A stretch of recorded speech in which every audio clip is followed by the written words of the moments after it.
Hey guys, Lord Naren White here, the Holy Ghost, the one true God. Back with you with the next video in my Line of God's Daily Diary series. As usual, before I discuss what I have achieved since yesterday's Daily Diary video, I want to go ahead and read you a chapter from the Bible. Today I will be continuing with the first book of Samuel, otherwise called the first book of the Kings. Chapter 1. Now there was a certain man of Ramathaim Zophim of Mount Ephraim, and his name was Elkanah, the son of Jeroham, the son of Elihu, the son of Tohu, the son of Zoph, an Ephrathite. And he had 2 wives. The name of the one was Hannah, and the name of the other Peninnah. And Peninnah had children, but Hannah had no children. And this man went up out of his city yearly to worship and to sacrifice unto the Lord of hosts in Shiloh. And the 2 sons of Eli, Hophni and Phinehas, the priests of the Lord, were there. And when the time was that Elkanah offered, he gave to Peninnah his wife, and to all her sons and her daughters portions. But unto Hannah he gave a worthy portion, for he loved Hannah, but the Lord had shut up her womb.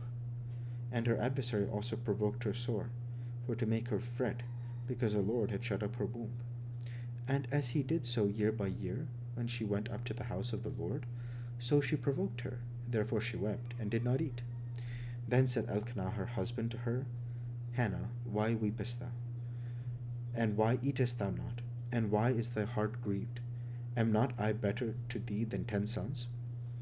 So Hannah rose up after they had eaten in Shiloh, and after they had drunk. Now Eli the priest sat upon his seat by a post of the temple of the Lord, and she was in bitterness of soul, and prayed unto the Lord, and wept sore.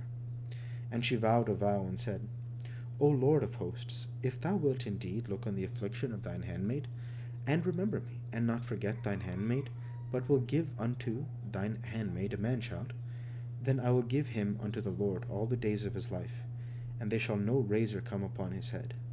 And it came to pass, as she continued praying before the Lord, that Eli marked her mouth. Now Hannah, she spake in her heart, only her lips moved, but her voice was not heard. Therefore Eli thought she had been drunken. And Eli said unto her, How long wilt thou be drunken? Put away thy wine from thee. And Hannah answered and said, No, my lord, I am a woman of a sorrowful spirit. I have drunk neither wine nor strong drink, but have poured out my soul before the Lord. Count not thine handmaid for a daughter of Belial, for out of the abundance of my complaint and grief have I spoken hitherto. Then Eli answered and said, Go in peace, and the God of Israel grant thee thy petition that thou hast asked of him. And she said, Let thine handmaid find grace in thy sight. So the woman went her way and did eat, and her countenance was no more sad. And they arose up in the morning early, and worshipped before the Lord, and returned and came to their house to Ramah. And Elkanah knew Hannah his wife, and the Lord remembered her. Wherefore it came to pass, when the time was come about after Hannah had conceived, that she bore a son, and called his name Samuel, saying, Because I have asked him of the Lord. And the man Elkanah and all his house went up to offer unto the Lord the yearly sacrifice and his vow. But Hannah went not up, for she said unto her husband, I will not go up until the child be weaned, and then I will bring him, that he may appear before the Lord, and there abide forever. And Elkanah her husband said unto her, Do what seemeth thee good. Tarry until thou have weaned him. Only the Lord establish his word. So the woman abode, and gave her son suck until she weaned him.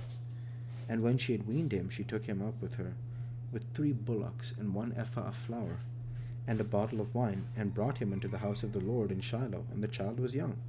And they slew a bullock, and brought the child to Eli. And she said, O my Lord, as thy soul liveth, my Lord, I am the woman that stood by thee praying unto the Lord. For this child I prayed, and the Lord hath given me my petition which I asked of him. Therefore also I have lent him to the Lord. As long as he liveth, he shall be lent to the Lord. And he worshipped the Lord there. The word of the Lord. Thanks be to God.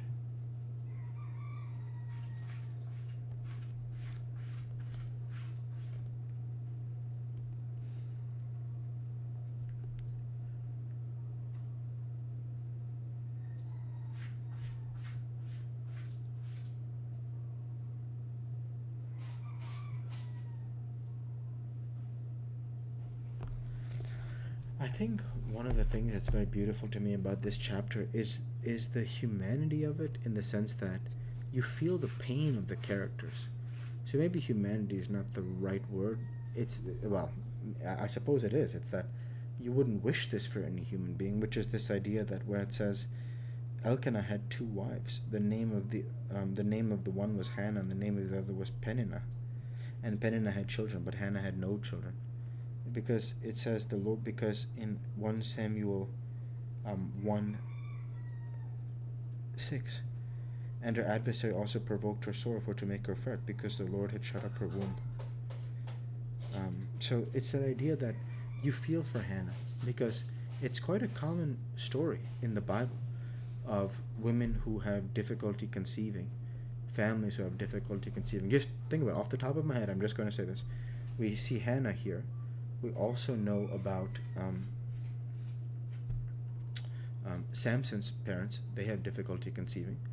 The angel of the Lord comes and says that they'll have a child, Samson. Elizabeth has difficulty conceiving. And, of course, we also know Sarai has difficulty conceiving.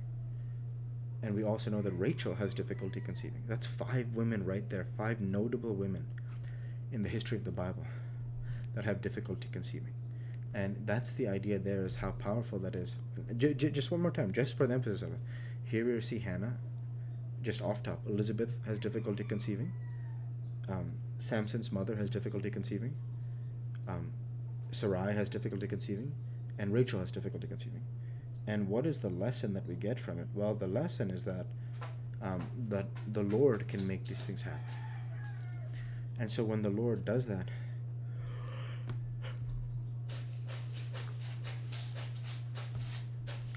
for Hannah, it's very powerful because of the fact that Samuel is the child that is born. And so that's something that I cherish very much, because Samuel is such an important figure in the Bible. There's also a show on Amazon Prime called The House of David. If you watch this video 1,000 years from now, I'm not sure if it'll be around, but yeah, very well could be in terms of who knows where the cloud and like AI and things like that will be. And so The House of David is a very powerful, not powerful. It's a wonderful show. I've seen the first season. The second season is going through episodes, so I'll catch up with it soon enough. But I believe I will, at least. And the idea is that you see the character Samuel there at a time when Saul is still king of Israel, and David is the shepherd boy coming up in the world and becoming a man. And the season 1 ends with David slaying Goliath, and it's so powerful because you see of course the struggles of those characters, and one of those characters is Samuel. And the show does a great job, I think, capturing Samuel. And if I had to say one thing about Samuel, I would say it's the dutifulness that Samuel has, and the way that he carries himself. Like when he goes to Jesse's, the actor does a great job when he says that Jesse has withheld the best of his flock, which is David, and David is the one from the house of Jesse of the tribe of Judah who will be Israel's next king. And you also get a glimpse of how, like, this is quite a big deal, because Saul is currently the king of Israel. So that Samuel, the great prophet in Israel at the time, has anointed another man will be king is a huge deal. But at the end of the day, you get that dutifulness from Samuel, that even though this is hard, he's going to do it. Because it's not a popular decision among the men that somebody else is supposed to be the next king. Saul is the king, so the men are loyal to him. But Samuel does his duty, which is when God tells him that there will be another anointed, Samuel does it with courage and with conviction. So the show does a wonderful job in terms of not just that, but also the characters, and they do a great job. There's there's just a lot of wonderful parts of that show. So definitely feel free to watch it, in terms of you may enjoy it as much as I did. So yeah, that's where I'll go ahead and end the Bible reading there for today, and transition over to what I have achieved since yesterday's Daily Dive video. Since yesterday's Daily Dive video, I worked my software engineering job, and I trained MMA. And with no further achievements since yesterday's Daily Dive video, I want to go ahead and say thank you for watching, and I hope you enjoyed. Please like, comment, and subscribe, as it greatly helps the channel. Light be with you all. Take care, and thanks again.